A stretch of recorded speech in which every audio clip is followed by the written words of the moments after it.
All right. The notes should be passed out. I think every table has notes on it. Lesson 21. I titled this lesson, "The Christian Middle Ages: A Brief History of the Early Middle Ages." There is a lot of stuff that we could talk about. Okay, I have books at home that are 1,000 pages just on the Middle Ages. All right. Just on the history of Christendom, on the church, on all sorts of things related to the history of the Middle Ages. 1,000 pages easy, some of the books that I have at home. So to try to take all that stuff and try to condense it down into a workable scenario for this class has been somewhat of a challenge. So we're only going to focus on the points that I think are most significant as they relate to our overall goal, okay, of showing you how the church went into apostasy, and then we're coming up very shortly in the next couple of weeks on spending some significant time looking at groups who were never a part of the Catholic Church during the Middle Ages and what they believed. But before we do that, I feel like we kind of need to do some more to set up the time period, okay? We've talked about the fall of Rome and the rise of the papacy, okay, and the rise of papal power. We did that 2 weeks ago. Then last week we looked at the issue of the true identity of the Catholic Church in Scripture. We spent a week doing that. Now today I kind of want to move on from there and look at some things about the history of the Middle Ages.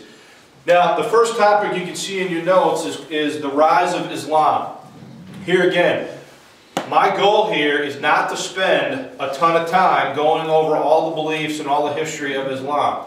I'm only doing it from the standpoint of how it affects what we're doing in the class, okay? So I've got 7 or 8 points here. This could easily be its own class going over the things that Islam believes and so forth. So that's not the objective here. The objective here is to show how Islam interacted with the Catholic Church specifically, and how that affects some of the things that we've been studying. So, if you look at point number 1 under the rise of Islam in your notes, it says, Muhammad lived in Mecca, a small Arabian trading post. There was no large settlements in Arabia except for some on the Red Sea coast, primarily Mecca. Mecca possessed a great shrine called the Kaaba, a black building which incorporated in its structure a mysterious black stone revered since ancient times and possibly a meteorite. Many Arabs who knew Jewish and Christian legends believed that the Kaaba had originally been built by Adam, the first man, and later restored by Abraham, the first Jew. It is commonly believed by Muslims, okay? How many know the 5 pillars of Islam? In Islam, there's what they call the 5 pillars, right? There's the confessional statement that says there is no God but Allah and Muhammad is his prophet. That's fundamentally all you have to do, or that's fundamentally all you have to say or to believe to become a Muslim, is to say the confessional statement, there's no God but Allah and Muhammad is his prophet. Then you have fasting during the holy month of Ramadan. You have prayer 5 times a day facing Mecca. You have, did I say alms? You have to give alms to the poor. And then the 5th one is once a year, once in the lifetime of every Muslim, if they're financially able, they are supposed to take a pilgrimage to Mecca. All right? And when they go to the pilgrimage, you've probably seen pictures of Muslims in a massive circle all praying towards this shrine, this black shrine in the center. That's the Kaaba, all right, the Kaaba. That's what we're talking about here, okay? So it was a religious shrine that was in the center of Mecca at the time of Muhammad. Point number 2, in the year 610, Muhammad claimed that the angel Gabriel had entrusted him with a message from Allah, the only true God. Muhammad quickly began to preach against the idols that surrounded him, i.e. at the Kaaba. At first, no one minded his message, but around the year 622, angry idol peddlers forced Muhammad to flee. Now you can understand, right? We have a scriptural example of this thing in the book of Acts, where Paul is preaching against idolatry and the silversmiths in Ephesus that make shrines to the goddess Diana get mad and want to have him arrested and all this sort of thing. So eventually Muhammad's preaching against the idolatry that had surrounded the Kaaba is going to affect him to the point where they force him to leave town. Okay, they're sick of it, they're fed up with what he's saying, and their business is suffering because of it, and so they force him to leave. All right. Number 3, forced to leave Mecca for Medina, or Medina, I've heard it pronounced both ways, in AD 622, which by the way is the starting date of the Muslim calendar. He subsequently united Medina and marched on Mecca with a huge army and captured it without a struggle. Muhammad's new religion was called Islam, for a word meaning submission, referring to the need to submit to God. A Muslim then by definition is one who submits, all right? So by the time Muhammad died in 632, the whole Arabian Peninsula had been united under Islam. So in 610, he supposedly hears from the angel Gabriel, all right? And if you're not familiar with Islamic teaching, what the Muslims teach is that Muhammad is the final and last prophet, okay? That the Quran, the Word of God, as they call it, that the angel Gabriel gave to Muhammad, is the final revelation of God to humanity, and that it corrects various problems and mistakes that are found in both the Old and the New Testament. Okay? They view Abraham, David, Jesus, all of these as prophets, and Muhammad is the last and final prophet. Muhammad goes back, he purges the Kaaba, he recaptures Medina, or I'm sorry, Mecca, and by the time he dies in 632, almost the entire Arabian Peninsula, that would be all of modern-day Saudi Arabia, is brought under the control of the Muslims. Okay? Now, just real quick on the story. After Muhammad dies, there is a power struggle within the Islamic world over who should succeed Muhammad. Okay? Some are going to teach and believe that the successor to Muhammad needs to be a blood relative of Muhammad. All right? And you can understand why they would want that, especially those that were related to Muhammad, right? Another faction is going to say, no, he doesn't have to be. And so there's a split in the religion, and that split still continues today between the Sunni and the Shiite Muslims, okay? One of the fundamental issues of disagreement between those two Islamic factions is over who should run the Islamic State, okay? So the bottom line is that by 632 at his death, almost all of Arabia is under the influence of the emerging Muslim state. All right? Now, next point. Where are we at here? Okay. Muhammad himself would be honored as a prophet, the last and the greatest in the long line of messengers that the Muslims believed had been sent by God throughout human history. After Muhammad's death, his followers conquered, okay, Arabia, Syria, and North Africa. In 638, Jerusalem fell to the Muslims. And by the year 711, Muslim troops had invaded Europe, conquering Portugal and Spain. Okay? So, last point there, within 100 years of the death of Muhammad, Muslim forces had established an empire stretching from the borders of China in the east to Spain in the west. So Muhammad dies in 632, all right? By 711, that's not the convenience store, okay? By 711, the Muslims have established an empire that in the east stretches all the way and borders on China in the east, all the way across Arabia, the modern Fertile Crescent, the Middle East, all across North Africa. They've crossed the Straits of Gibraltar and attacked Portugal and Spain. And by 711, their empire stretches all the way from Spain and Portugal across North Africa, all the way across Arabia, the Middle East, and touches China in the east. And all of that is done in less than 100 years. Okay? That's amazing. It is amazing. Who was the force behind that? What? Who was, anybody in particular, was the force behind that? Satan. I mean, or a group, was there, like, what? The various Muslim caliphates, which is the term that they gave their leaders, you know, I don't want to get bogged down in this, but the whole modern notion that Islam is not a violent religion is ridiculous. Okay? Because Islam here is going to be spread how? Violent. Sword. By the edge of the sword, right? Now let's not get too down here on the Muslims, because the Catholics, as we're going to see by the end of this lesson, are going to do the exact same thing. Okay? But Islam is going to be spread by the edge of the sword. Listen, buddy, you either convert or we're going to kill you. Alright?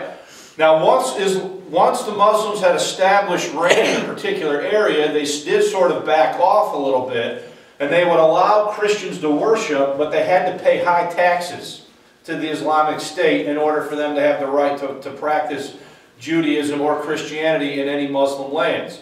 So there's a lot of misconceptions in modern day and what's going on in modern times regarding the history of Islam. Specifically, also as it's recorded in some of the passages in the Quran. So within 100 years, this is what the Muslims have done. Now remember, Rome has what? Western Roman Empire has fallen, right? So the Muslims have had almost 100 years of unchecked military victory and advance as they've spread the teachings of Muhammad from China all the way into Europe. Okay? Now, if you go to the next, Charles Martel in the Battle of Tours. Having secured Spain under Moorish domination. Now, have you ever heard the term Moor before? Moor is a term that is used to describe a North African Muslim. Okay? The Moors is the specific group that crossed the Straits of Gibraltar and invaded Portugal and Spain. Okay? So having secured Spain under Moorish domination, Muslim armies turned their attention north of the Pyrenees to the heart of Catholic France. So, if you're familiar with and this is where I wish I would have had time to put the PowerPoint together. If you're familiar with the geography of Europe, you know that the Arabian Peninsula that Spain and Portugal are on are separated from France by a mountain range called the Pyrenees. Okay? So once the Muslim forces have secured the Arabian Peninsula, the Iberian Peninsula there, they're going to cross the Pyrenees and they're going to direct their attention now at attacking Catholic France. Okay? So Muslim armies are going to turn their attention north of the Pyrenees to the heart of Catholic France, and in AD 372, a mighty Muslim army crossed the mountains into the Loire Valley. Okay? Now let's back up for a second. How many of you remember a few weeks ago when I was talking to you about Clovis and the Franks? Remember that? I talked to you about Clovis, this Germanic warlord he was a Frank, or he was Frankish, and he converted to Catholicism. Remember we talked about this? Yep. And then how he went out and tried to convert the rest of the Franks to Catholicism, again, using what? The sword. We talked about that, right? He sends out a letter and he says, meet me at the river tomorrow for baptism or incur my displeasure. Well, what does he mean? You don't show up and I'm going to what? I'm going to whoop you. Okay? So, there's a Catholic enclave now in what is now modern-day France. Okay? Early on, top of page 2, Moorish armies enjoyed enormous success as they pressed northward through France. Now here's the reality, folks. If events played out in France as they had everywhere else the Muslims invaded, the future of, quote, Christian Europe and world history for that matter laid in the balance. Okay? This is a significant event here. Whether you're Catholic or not, whether you have any affinity or affection for the Catholic Church, this is a major deal here. Okay? Because if the Franks lose, is there anybody else that's going to stand in the way of the Muslims between sweeping all the way across the rest of Europe? Okay? If that happens, is world history very, very different from what it ended up to be? Okay? So there is going to be a clash now between the Catholic forces of the Franks and these invading Muslim forces that is going to decide a lot of things for hundreds of years after. Okay? Now, Charles Martel, point number 2 now. Charles Martel was a powerful Frankish warlord who had inherited from his father the title Mayor of the Palace, a role a bit like that of a prime minister. Martel confronted the invaders at Poitiers, or also referred to as Tours, where during a battle the Muslim emir or ruler of Spain was killed. Okay? Now, for my master's degree, I wrote an entire paper on the Battle of Tours, 22 pages. I'm going to make it available to you online if you want to read it. Okay? Trust me, I really had. This is one of the subjects that really gets me going. Okay? So I've really cut down here on what I'm going to say about it. But these two armies are going to meet at Tours, at Poitiers. All right? The Catholics are going to kill the Muslim leader.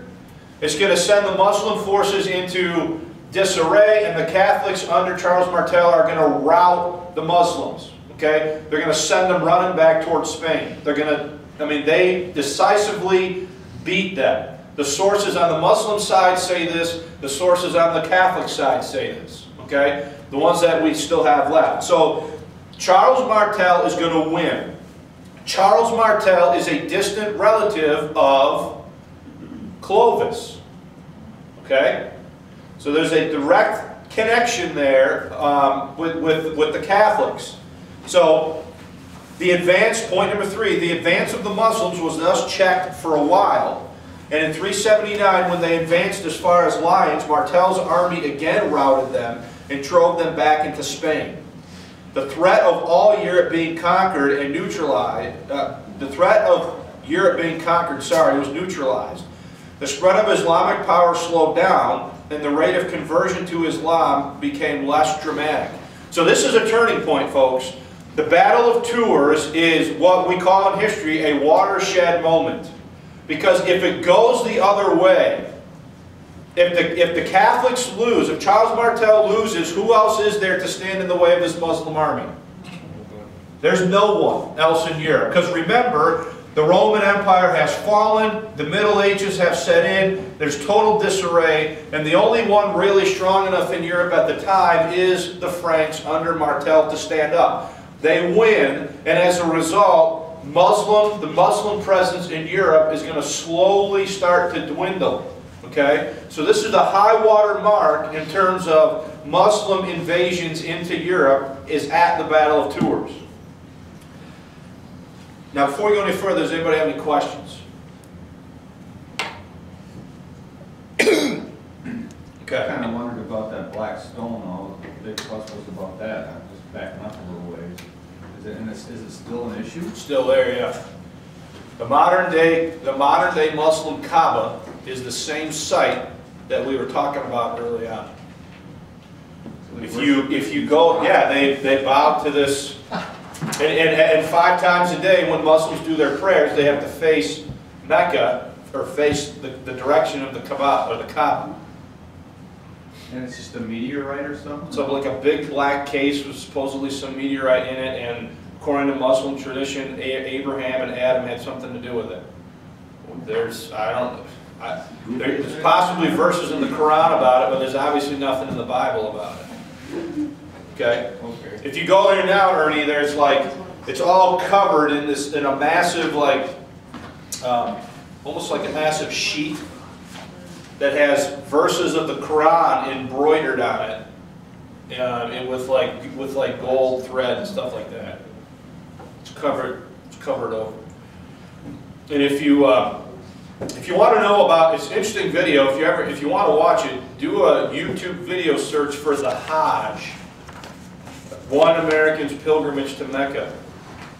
It's called the Hajj. How do you spell Hajj? You would ask me that. H, it's an Arabic word. H-A-U. You know what I'll do? I'll just include links to it on the website.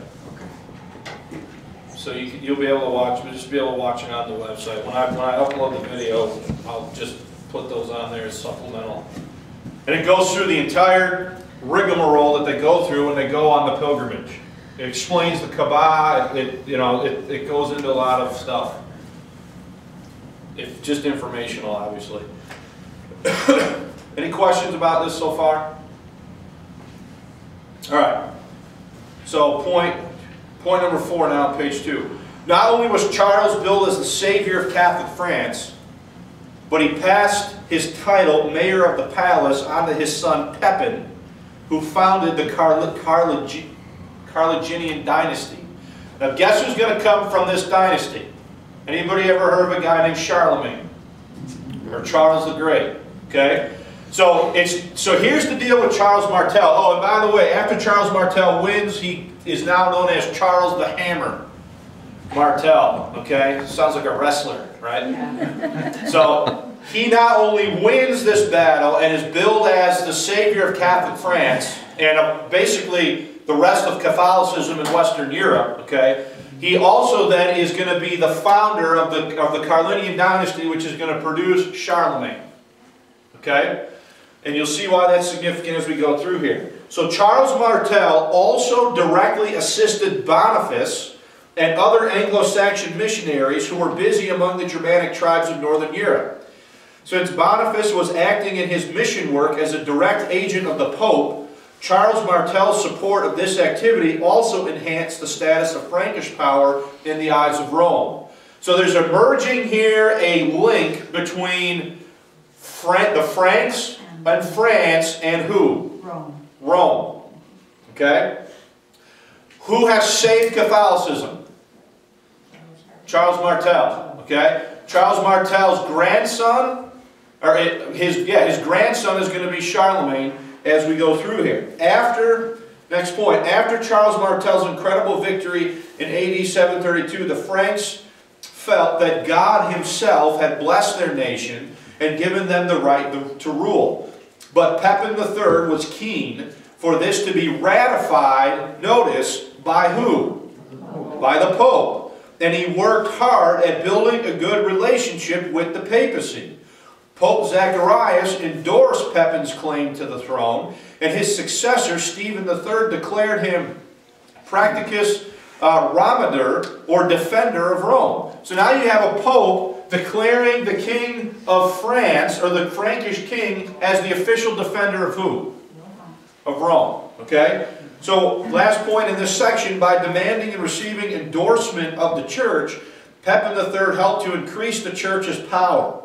After all, if the great Pepin required the Pope's blessing to take the throne, then the Pope was clearly a person of note.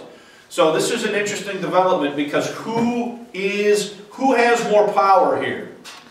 Pope. If this king thinks he needs to have the Pope recognize him as the king, he's deferring to who? The Pope as a higher authority. Okay? So we've talked about this, right? How the papacy emerged and how the power of the popes increased. Well, this is another step in that story that we've been following here over the last few weeks. Yeah. Is there more than one Pepin mentioned here? Why is that? Well, you've got Pepin III. Now, isn't that usually 3 generations of Pepins? I think there's a situation. Well, yeah, there were some other guys named that, and this guy's in the family line of Clovis, and this is the 3rd guy named Pepin. Okay, so there's more than one that's being talked about. Okay. Brian, behind all of this, who saved Western civilization from Muslim? Yeah, that's a difficult one because I don't really want to admit it, but you got to go with the Catholics. Because the Catholics, in a sense, saved Western Europe from Muslim domination. But at the same time, that event cements them as the preeminent power in Europe for the next 1,000 years. So you basically have an apostate church defeating another apostate religion, and the one group of apostates becoming the one that runs the show, while the other group, at least for that time, begins to dwindle down, at least in Europe. So the age of grace, God is not putting up people and putting down people. I know the Lord said in John that He knew what was in man. So do you think God just let mankind just run this out? I think this is an example of the nature of the dispensation that we live in, where you have the rise and fall of nations and so on and so forth. Okay, and religion and so on. You know, and now if you look at it now, Catholicism, you know, it's interesting. Catholicism is making a comeback. But so is what other religion? Islam. Okay, in modern times. More and more, the line between evangelical Christians and Roman Catholics is being blurred in our day. I don't know if you knew that or not, but it is. Okay? But to answer your question, you know, the Catholics, you're going to have to say that the Catholics saved, if you want to use that term, they halted the advance of Islam into Europe without a doubt. But again, was that necessarily the best thing either? Well, when did the Crusades happen? Because the Crusades We'll get to the the Crusades don't happen until later. Like, right here, we're in the 700s, 800s. The Crusades don't happen until the 1100s-ish, okay? All right, Charlemagne and the Holy Roman Empire. So Charlemagne, now you're going to see a few terms used here interchangeably. The term Charlemagne, the term Charles are referring to the same guy. Okay, Charlemagne and Charles are the same guy. Just a different way of saying it. Or Charles the Great is who we're dealing with here.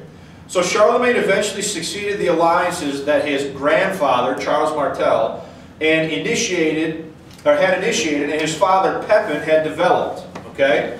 From the beginning of his rule as king of the Franks in 768, Charlemagne acted in concert to expand his own power and to strengthen connections with the Pope.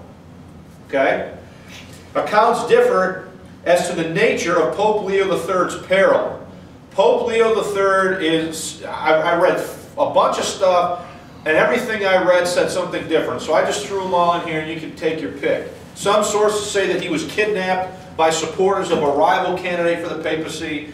Some say there was a big, some kind of a big riot in Rome, and he was kidnapped, and they cut his tongue out. Some say that he was accused of embezzling church funds. I'm not really too clear exactly what happened here. But he's in trouble, and he calls upon Charles, king of the Franks, for protection. Now, why would he call on Charles? He's the defender of Rome. Because Pepin and Charles Martel and that Carlinian line had been declared the defenders of what? Of Rome, and now Charlemagne is the next in line in that family tree, so to speak. Okay.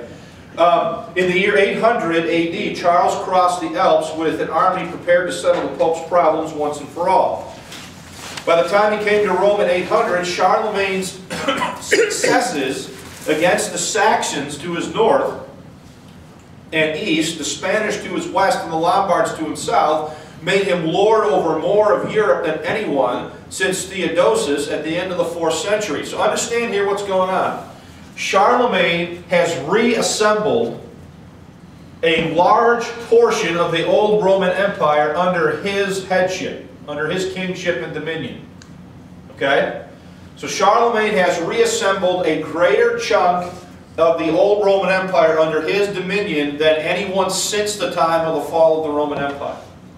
So he crosses into Italy with this army and with the goal of protecting the Pope. So understand what Charlemagne has done from a political standpoint and a military standpoint. In December, this would still be in the year 800, the king presided over a large assembly of bishops, nobles, diplomats, members of the royal household, and rebels. And on December 23, the Pope, holding the gospel in his ring hand, took an oath purging himself of the accusations against him. So Charlemagne oversees the clearing of the Pope's name, so to speak, from whatever these accusations had been against him. So that was on December 23rd. 2 days later, on Christmas Day, Charles came to St. Peter's Church, or St. Peter's Basilica, with a large group for Christmas worship.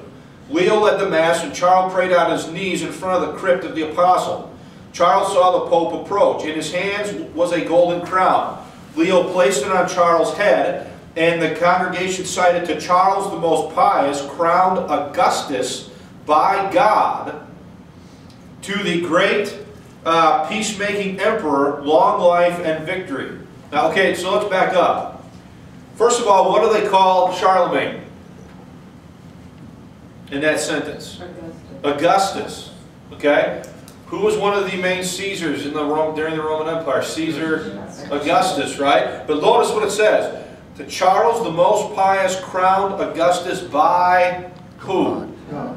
Well, who's putting a crown on his head? The Pope. Let me ask you a question. Who has more power in this scenario? He's giving it to Charles. Who is bestowing Charles the title of Emperor of the Holy Roman Empire? The Pope is. So you have the Pope crowning someone emperor. Now, if he can do that, has his power greatly exceeded that of merely a religious leader? Now he is influencing geopolitical affairs and deciding who can be king and who can't be king. You guys following that? Now let's finish that point.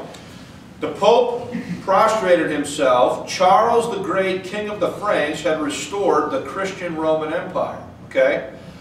Thus it was that Pope Leo III crowned Charlemagne the new emperor. It only solidified a connection that had been developing for more than a half century. The popes had turned to the north, where a strong imperial household was emerging.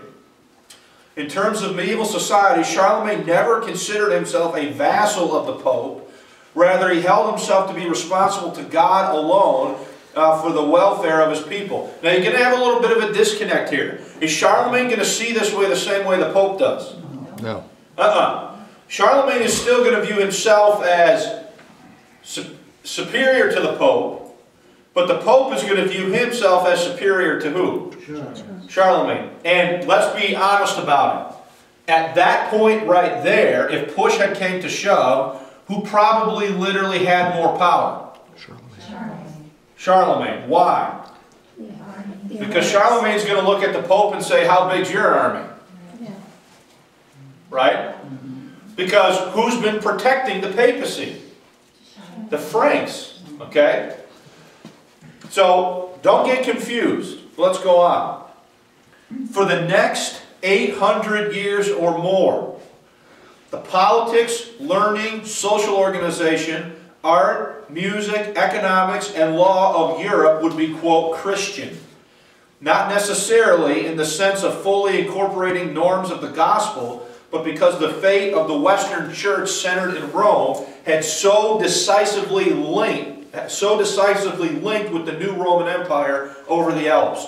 So the church has now put themselves in a position where they are going to have total authority and total control over virtually every aspect of the lives of the people of Europe as a result of what's going on here. Okay? Now, before we go on, are there any questions about any of that? So the power of the papacy has increased to the point where the Pope is declaring this guy Emperor of the Holy Roman Empire. And that is going to create a link, okay?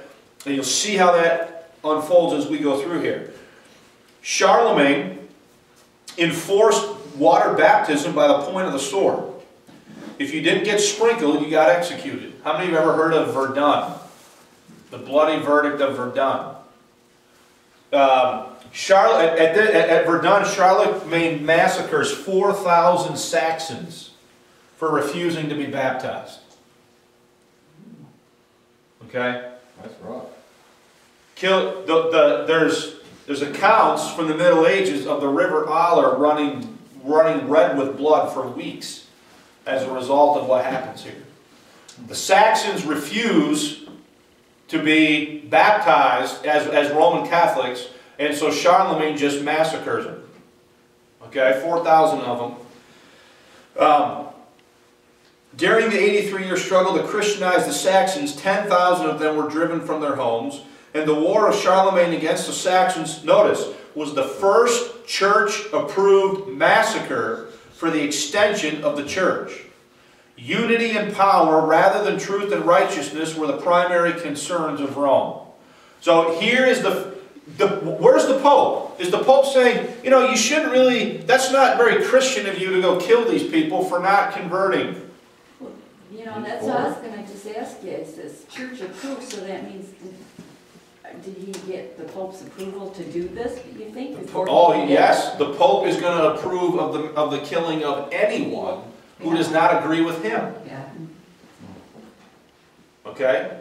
So this is the first time where you have an official church-sponsored massacre here, where Charlemagne goes out and does this. Pick up a book. Read about Charlemagne. Read how the historians cast Charlemagne. You know, they talk about the what's the term they use? The Charlemagne or the Charlemagne Renaissance, and how he established schools, and he did all these things, and he did all this stuff for the benefit of the church, and so on and so forth. And they totally skip over the stuff that he did here. And this wasn't the only time he does anything like this. He's doing the same thing Clovis did. He's doing the same thing any of these other Catholic rulers did, where they go out, and if people refuse to submit to what the church said, just kill them. Yeah. What was the Saxon stand? The Saxons, religion and the religiously. amongst the Saxons, you probably had some who were more Bible-believing people as a result of the ministry of some of St. Patrick's missionaries, which we talked about earlier. But then you also had just a lot of abject paganism too, where they didn't want to have anything to do with Catholicism. And the Saxons fought back too. That's why it takes 83 years. The Saxons burned churches. You know, they let Charlemagne. They didn't make it easy for Charlemagne, but he went after these guys with the full fury and approval of the church. Are the Saxons the English people? Are the English people? Eventually. That's a whole other issue, the whole history of England and the various invasions that happened on the British Isles. So, Charlemagne's 50 military campaigns against the Lombards, Bavarians, Avars, Danes, Slavs, and Saxons were designed to unite all of the Teutonic and Latin peoples of Europe under himself and a Roman Catholic Pope. Okay? From this point on, the state, now remember Augustine, right? In the city of God, he says that there are two different things, right? There's the city of God, and there is the city of, I don't remember what's the other one he says. I don't remember. I have to look it up. But from this point on, the state, the kingdom of heaven, and the church, the kingdom of God, were to work conjointly to bring in the kingdom. But at the inception of this blessed merger, the church was obviously the winner. For the head of the church, the Pope, had just been accepted as God.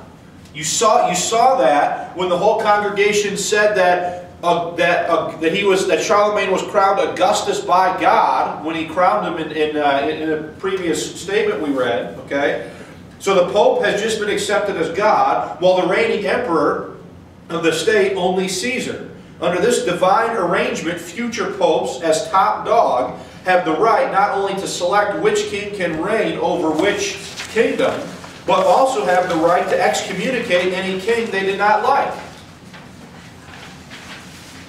Okay? Folks, I'm telling you, this is every bit a religious dictatorship.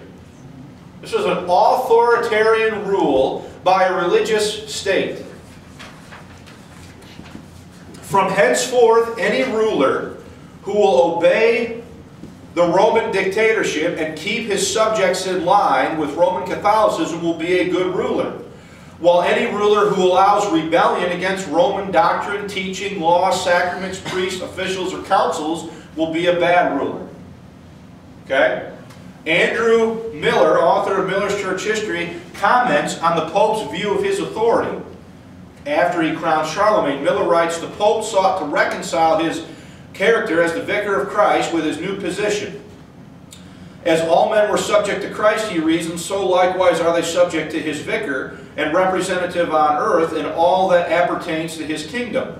But that kingdom extends over all, therefore nothing belonging to this world or its affairs can be above or beyond the jurisdiction of St. Peter's chair. Well, there you go. So if there's a king out here that doesn't want to do what the Pope wants him to, the Pope can do what? Excommunicate him. Have him killed, whatever. Get him removed. Okay? However, and this is a caveat here, however, until Charlemagne died, the Roman popes could not enforce everything they had planned. Charlie still had the royal flush because he was still an active commander of an army. He presided at the Council of Frankfurt in 794. instead of the Pope, and he continued to appoint his own bishops and abbots without the Pope's consent. If Pope Leo had croaked during Charlie's lifetime, he would have undoubtedly have filled the vacant papal throne with one of his own bishops. So as long as Charlemagne is still alive, is there still a very tenuous situation here between the Pope and the new Caesar? Okay? Once Charlemagne is dead, though, is that going to change? Yeah. And we'll see that. Any questions about this so far? Yeah. So then can we assume that all these leaders of these nations are Catholic? Then? They're Or gonna else be- they have to follow. They're going to be Catholic Or for... they have to be baptized Catholic, right? They're going to be Catholic all the way until pretty much the time of the Reformation, when some of it's going to change. This reminds me of the book of Revelation where that Antichrist is going to take the church, or if it's Rome or that person, and use it until the middle of the week. And then he's going to get rid of I don't know how I can't remember how, but he's going to get rid of that religious system, because he's going to put himself on the throne and say, I am God. Yeah. So history kind of, There's a lot of stuff here, you know. Let's go back to what we talked about in the second lesson. To what extent, you know, we talked about in the Bible, linear, right? In the beginning, God created the heaven and the earth, and God has prophesied what the end is going to be in the Word of God. But as time goes forward, you also have what? You also have the cyclicality of the circle as time moves forward. So you have both phenomena at the same time. Yeah. Oh, well, let's talk for a few minutes about the Christianity of Christendom. The Christendom of the Middle Ages affected the practice of the Christian faith in every way. The medieval synthesis that is sometimes called harmonized, at least in theory, what we today regard as separate, sacred and secular spheres of life. The medieval synthesis ideally symbolized, by the cooperation between Charlemagne and Pope Leo, should be the third, was an integrated view of life in which everything, politics, social order, religious practice, economic relationships, and more, were based on the Christian faith as communicated by the Roman Catholic Church and protected by the actions of secular rulers. Okay? The distinctive medieval shape of these convictions was the belief that saving grace comes to people through the sacraments in a social setting defined by the cooperation of church and state. The sacramental system as it developed in Christendom required that the organized church play an indispensable role as the agent through which the sacraments brought God's grace to every state of life. As the sacraments mediated God's grace in Christ to needy sinners, so the church was the sole mediator of the sacrament. The theology of the Middle Ages expanded upon earlier hints to show that Christ had commissioned the church to fulfill its role in distributing the sacraments and designated the ordained leaders of the church, especially the Pope, to act as the successors to the apostles in fulfilling the mandate of Christ to guide his people. So this is a salvation through what? Sacrament. The sacraments. And who is the only rightful administrator of the sacraments? Church. The Catholic Church. And who is the head of the church? Pope. The Pope. You with that? In other words, with widespread agreement that salvation was the most important reality, and the further agreement that salvation was communicated through and by the sacraments, it had to follow that the church, as the administrator of the sacraments, should offer a foundation for everything else in life. Okay? In the Middle Ages, folks, quite literally, the church became the state. Okay? Everything in the life of a medieval, in the average person in the Middle Ages, from the time they were born to the time they were died and had Catholic last rites administered to them and they were buried in a Catholic cemetery, from every day in between there was dominated by the thinking of the church. Okay? And the sacramental theology that we're talking about here. Next point. Herein lay the true, this is very important that you understand this. Herein lay the true power of the papacy and the Catholic Church during the Middle Ages. Since only the church could administer the sacraments, and the sacraments were a means of grace, church officials possessed great powers of persuasion, excommunication, and interdiction. Excommunication meant exclusion from taking the sacraments. In the Dark Ages, this was a fearful thing, since all Catholics believed that baptism and continual partaking of the Eucharist were essential for getting to heaven. Their souls would literally be damned to hell if they were excommunicated permanently. So understand, now does the Pope have massive power over someone? Because it is accepted theology and practice that the way you get saved is to take the what? So if the Pope can come along then and excommunicate you and deny you the sacraments, is your very salvation then in jeopardy? And if you are living in a total, utter fear of not taking the sacraments, are you going to then do what the Pope wants you to do? Yes. So this is an example of nothing less than spiritual blackmail. Okay? Bishops could excommunicate anyone except a pope, and only a pope could excommunicate a bishop. Meanwhile, the pope was sinless and cannot be excommunicated by anyone. Okay? What? That helps. Yeah, well, it's always nice to be on the top, right? The other power is called the interdict. Okay? The interdict was a political lever used to pry a king off of a throne if he did not submit to the spiritual, political, or economic demands of the Roman pontiff.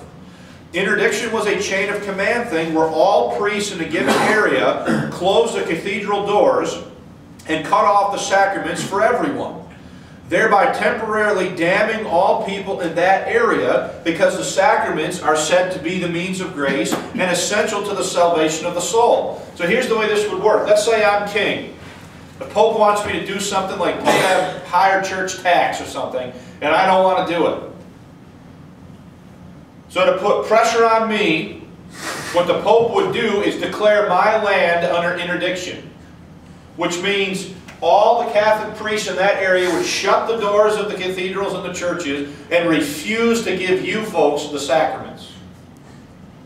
Now, what is that designed to do? Make you obey. That is designed to have you folks put pressure on who? Me, the king, to do what the Pope wanted me to do. You see that? Yeah. So, read the next point. Only baptism and extreme unciation can be performed under the interdict.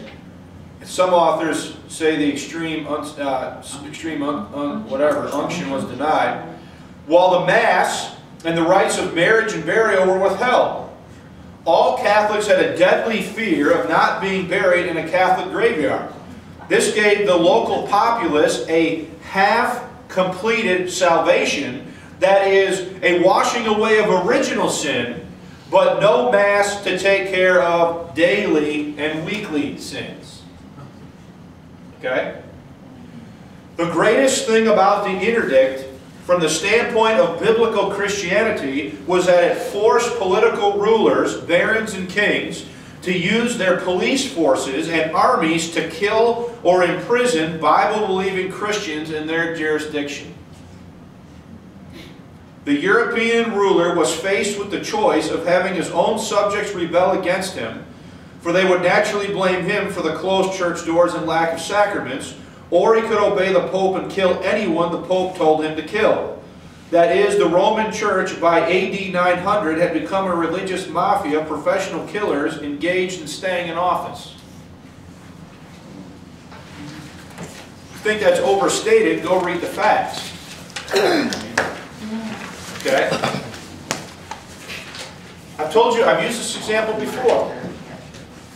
If the Pope really cared about doing things right and cared about truth, would he have stepped in when Catholic France and Catholic Europe are fighting each other during the 100 Years' War? Does he say one word about it? Why not? Because as long as Catholic France and Catholic England are fighting each other in the 100 Years' War, who's not threatening papal authority? Catholic France or Catholic England. But in the meantime, if you had the audacity to believe that the sacraments didn't save, that Jerome's Vulgate wasn't the Word of God, that salvation was by grace through faith, and you refused to take the sacraments of the Catholic Church, then you were a heretic, and whoever the political ruler was in that jurisdiction had the right and authority based on papal decree to go have those people killed. Okay? You following that? Alright, last point. The decline into feudalism. After Charlemagne's death, his empire disintegrated due to civil war and the Viking invasions. Charlemagne's empire, Charlemagne was one of these guys who, through the force of his personality, was able to keep this thing together. When Charlemagne dies, though, his sons are a bunch of nincompoops, and they fight amongst themselves over who is the true heir to Dad's empire, and seizing the opportunity, the Vikings also start to invade, and hit and run and tactics and so forth of the Vikings. When the Vikings began sweeping out of the Northland, people increasingly surrendered both their lands and their persons to the many counts, dukes, and other local lords in return for protection. These disintegrating conditions presented a new challenge to the church and to the unity of Europe. We call it feudalism. Okay? Now, understand what's happening here. Charlemagne's empire is corroding. The Vikings begin their invasions.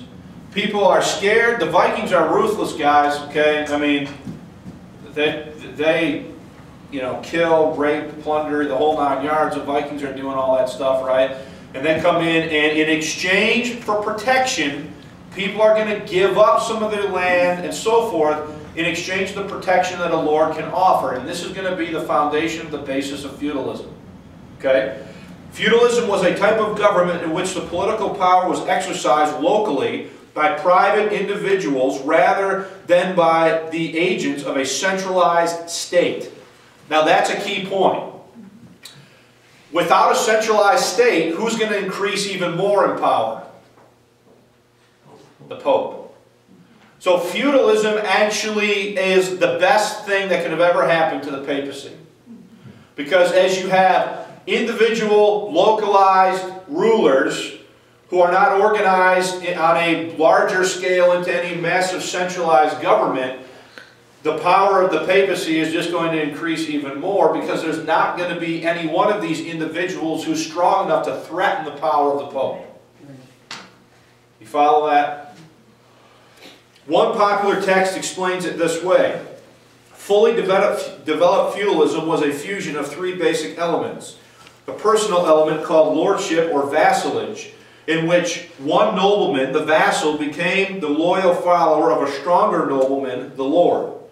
Number two, the property element, called fief or fief, usually land, which the vassal received from his lord to enable him to fulfill the obligations of vassalage. And three, the governmental element, meaning that private exercise of governmental functions over vassals and fiefs.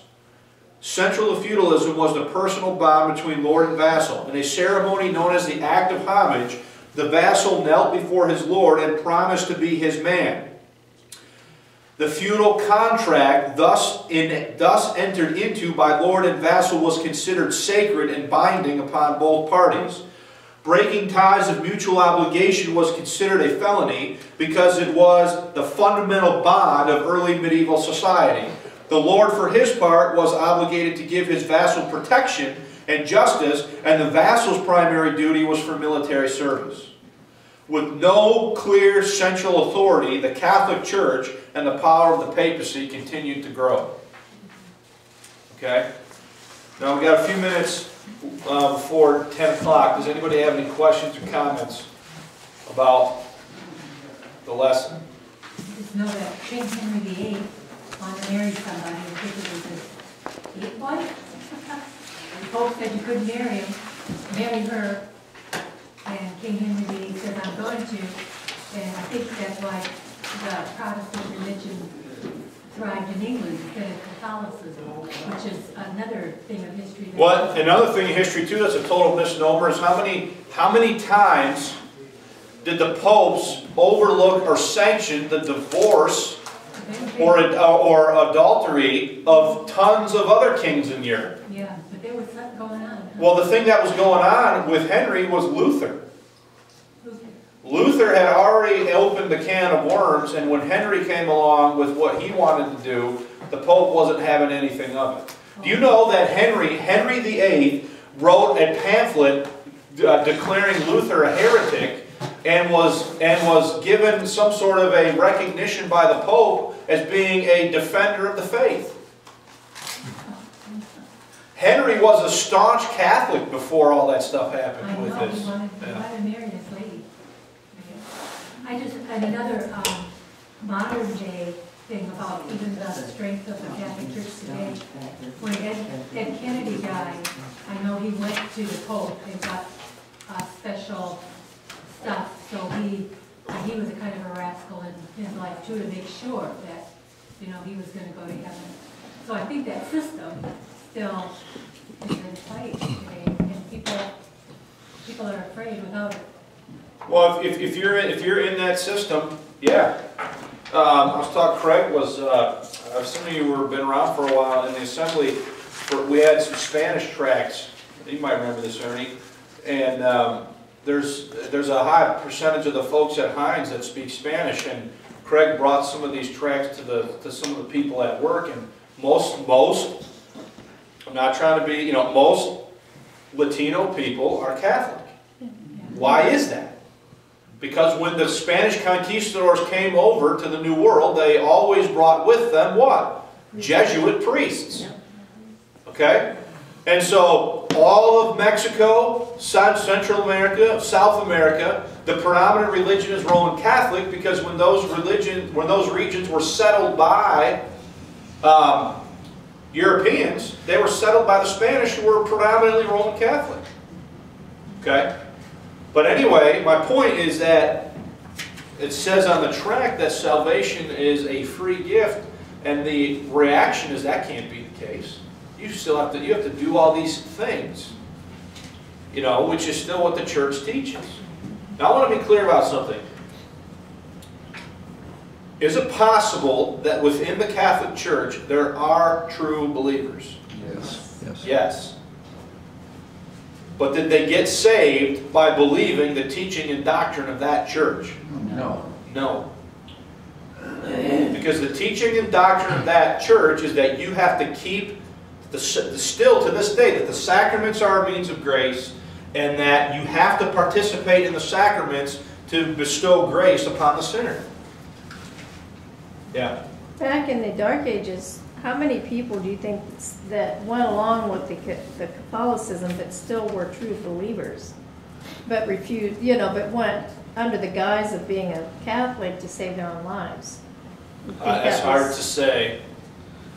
It's hard to say. Because under the threat of death, you could be a true believer, but if you're a father wanting to protect your family, you'll do what you have to save their lives. I would say that the majority of the true believers, though, Beverly, as you'll see as we go through the next few weeks, were willing as the martyrs of old to die for what they believed. And they died in large numbers. Whether you're talking about the Paulicians or the Waldensians or some of these other groups that we'll talk about over the next few, the Carthi, they're all dying and being persecuted by this organized religious church as being heretics because they don't agree with the church's doctrine.